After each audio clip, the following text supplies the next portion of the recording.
Hey guys, katapos lang magsimba. Ayan, dito po ang simbahan namin. Napakaganda. Ang sarap. Puro puno. Ayan, pamangkin kong mahiyain. Maganda naman. Ito po yung aming simbahan. Kakatapos lang ng misa. God bless po sa lahat. Ingat po kayo. Ito ang aming simbahan. Mami, Oh, stop mo na yan. wait lang anak. Pamangkin ko, kinukulit na ako. Ay, okay lang. Okay lang yan.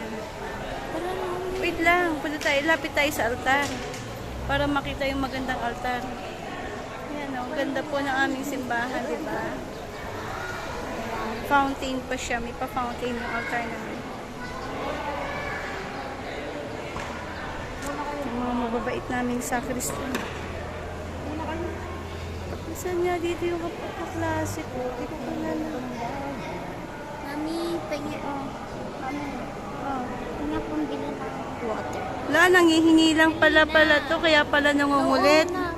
Gusto lang pala ng ano, pambili ng tubig niya. Bilis naman. Di ba ang ganda? Hindi na. Pakita ka muna, anak. Dali na, pakita ka muna. Oh, ang ganda ng pamangkin ko, di ba? Baby ko yan eh. Bilis na.